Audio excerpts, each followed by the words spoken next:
মাছ ভাজা শেষ। এবার পেঁয়াজ, কাঁচামরিচ, আদা, রসুন, লবণ, হলুদ সবকিছু মশলা দিয়ে ভালোভাবে কষিয়ে নেব। আর এগুলো আমি আগের রাতে সবকিছু দিয়ে মাখায় তারপর নর্মালে রেখে দিয়েছিলাম। আর ওইদিকে মাছটাও রান্না প্রায় শেষের দিকে। হ্যালো, আসসালামু আলাইকুম। সবাই কেমন আছেন? আশা করি অনেক অনেক ভালো আছেন। আমরাও আল্লাহর রহমতে অনেক ভালো আছি। এই তো আজকে সকাল সকাল উঠে আগে রান্না বান্না করা শুরু করে দিয়েছি। এক পাশে মাছটা ভেজে নিচ্ছি, আর এক পাশে ভেজে নিচ্ছি মুরগির ওই পিসগুলা। মুরগির রোস্ট করব আর মাছ ভুনা করব। এই তো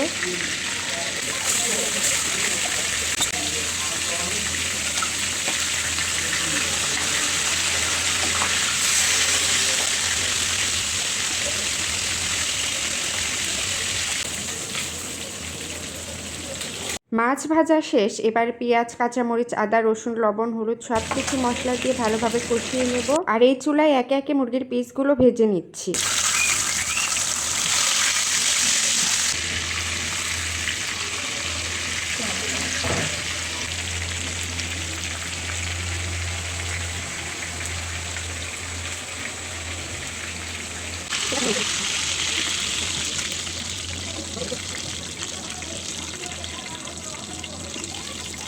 মুরগি ভাজা শেষ। এই তো এগুলো আমি আগের রাতে সব কিছু দিয়ে মাখায় তারপর নর্মালে রেখে দিয়েছিলাম। আর ওইদিকে মাছটাও রান্না প্রায় শেষের দিকে।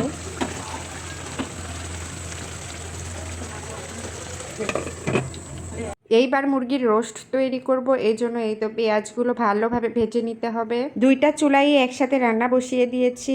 দুইটা চুলাই একসাথে রান্না বসিয়ে দিলে কেন জানি আমার এলোমেলো লাগে।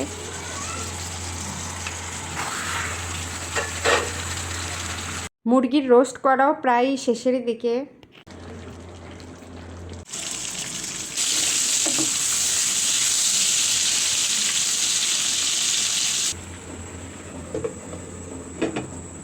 এইবার রান্না করব চিংড়ি মাছ আর খাসির মাংস। এই জন্য এক চুলায় বসিয়ে দিয়েছি চিংড়ি মাছ, আর এক চুলায় এই তো খাসির মাংস। এবার রান্না করব চচ্চড়ি আর গরুর মাংস। এই জন্য এক চুলায় বসিয়ে দিয়েছি চচ্চড়ি আর এই তো গরুর মাংস। সব শেষে রান্না করছি এই তো পোলাও। ভাতও রান্না করেছিলাম। ও আচ্ছা, বলাই তো হয়নি কেন রান্নাবাড়ি করছি। আসলে শুক্রবার ছিল তো, আর ভাইয়ারাও আসছিল, এই জন্য আর কি রান্নাবাড়ি করছিলাম। এই তো রান্না সব প্রায় শেষের দিকেই। পাঙ্গাস মাছ, এই তো চিংড়ি মাছ ভুনা, তারপর খাসির মাংস, এখানে রয়েছে হলো ট্যাংরা আর কি বলে গোচই মাছ দিয়ে চচ্চড়ি, আর এই তো পোলাও। এই তো মুরগির রোস্ট হয় নাই, আর একটু বাকি আছে। রান্না শেষ, এখন খাওয়া দাওয়া হবে। আজকের মতো এই পর্যন্তই। সবাই ভালো থাকবেন। আল্লাহ হাফেজ।